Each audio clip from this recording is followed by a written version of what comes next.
bus from Cusco to Puno, and once we arrived in Puno here, we just got picked up by our transfer that's going to take us to our homestay for today.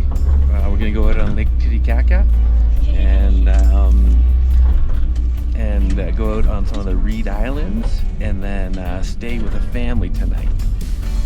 So we've arrived on the floating islands on Lake Titicaca. As you can see, these islands are just made out of reeds, and I think what happens, are really squishy, but they float, and as the reeds rot down, they add more reeds to it, and it's just a sustainable way to live on the water. There are approximately 62 floating islands with over 1,200 people that live on them.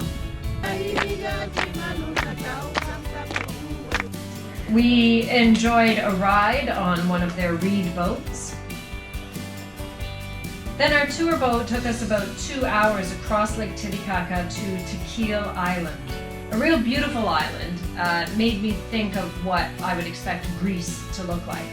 So we just landed on this island on Lake Titicaca, and enjoying a nice trout lunch with rice and potatoes.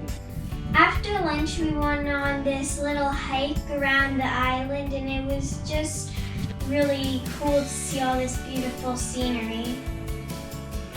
Next, our tour boat took us to the peninsula where a small village of Laquina is located. We went there to meet our host family for the evening.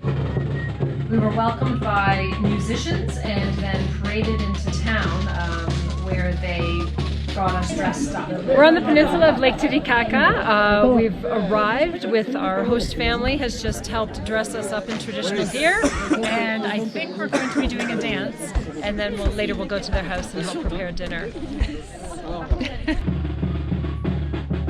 The locals first did a dance, and then we were asked to replicate that dance. It was a lot of fun. How you doing, Alice? Yeah.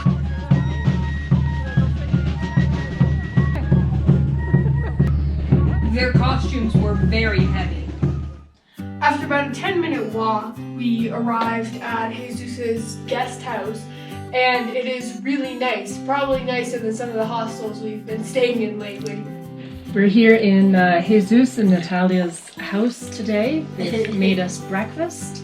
We've got like a deep fried beaver tail, a boiled egg. She's worked very hard at the wood burning stove over there, and it's good breakfast. That morning, we helped out along their little farm area. We brought their pigs down to another pasture. Doing up our dinner and breakfast dishes outside here. We've got a wash basin, rinse basin, drying person, and then leave them out to fresh air. We started off today's lunch with our bowl of soup, and we're starting to get full about halfway through. And then they came out with our full actual lunch, which actually Mum and Alice have to end up sharing because everyone is so full. We also have our purple corn juice. So what's on your plate? We have some cucumbers and corn and about 3, maybe 4 different kinds of potatoes with some fried cheese on top. Dig in. We had a real memorable time with Natalia and Jesus. Then we took another night bus over to Arequipa. Arequipa is known as the White City because most of the buildings are made out of sillar, which is the white volcanic rock that is mined in the area. The Plaza des Armes was huge and really beautiful and very busy. There are a number of different other courtyards and churches that we did visit. Arequipa is really known also as a university town.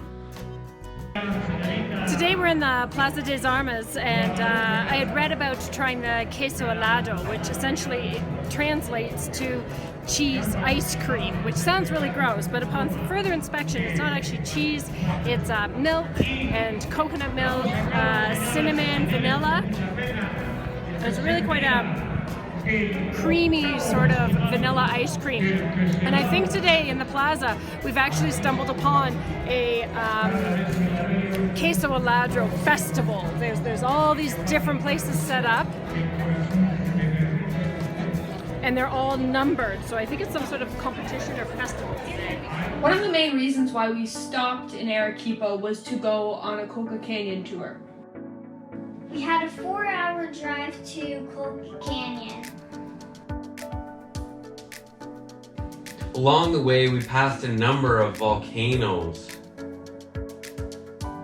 Because of the high altitude, this is where vicuñas like to live too, and we saw a number of herds along the way. We also saw an area where a shepherd was keeping his llamas. He must have had close to 100 of them in his flock. We're on our way to the Colca Canyon, and we're just passing through our highest pass here of 4,910 meters, which is almost 16,000 feet above sea level. So far feeling okay. The air's a little bit thinner up here, but no headaches.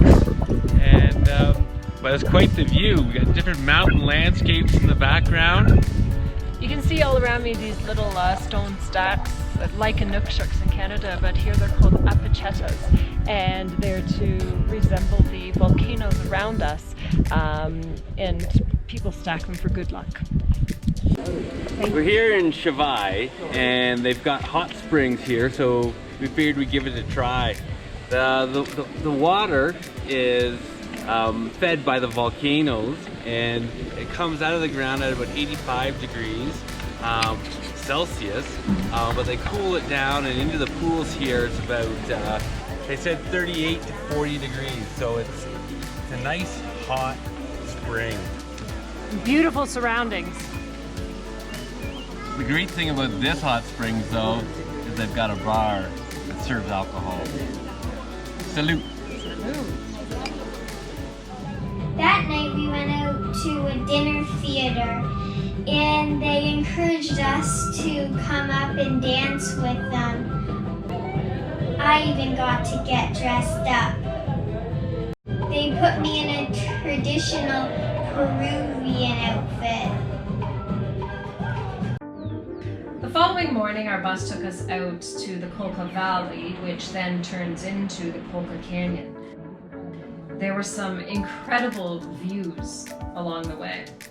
Colca Canyon is the second largest canyon in the world, and it's twice as deep as the Grand Canyon. The Colca Canyon is also known for the condors. We went to a lookout point and waited about a half an hour before we got a glimpse at our first condor. The condors like this area because they nest within the walls of the canyon. They also like the thermal updrafts, which allow them to soar endlessly. Here we are at one of our stops on our Colca Canyon tour, and we have decided to try some Cincayo cactus fruit ice cream.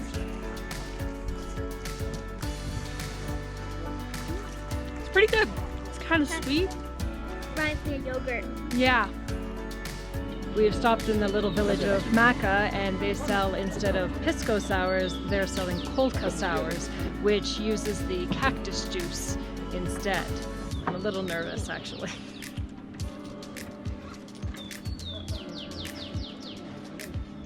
Yeah, it's got a good little zip to it. Not too bad at all. On our way back from the Colca Canyon, back towards Arequipa, we stopped off at a little town. And Alice and I were able to hold this very fluffy baby alpaca. In Chivay, they put a new twist on a barbed wire fence or even glass on top.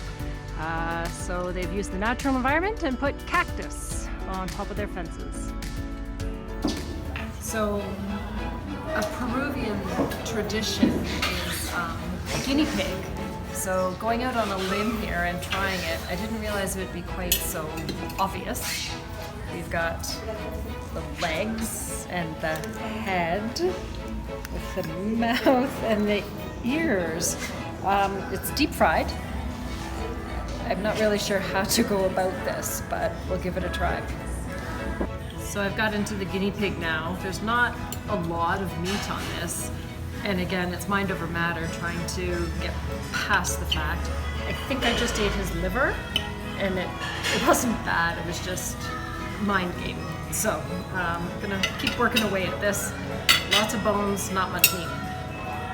We're having science class in Peru. I just dissected a guinea pig, and guess what I just found? His eyeball! Gross! Our next stop is Wakachina. We're looking forward to going Zumba-heating and sandboarding.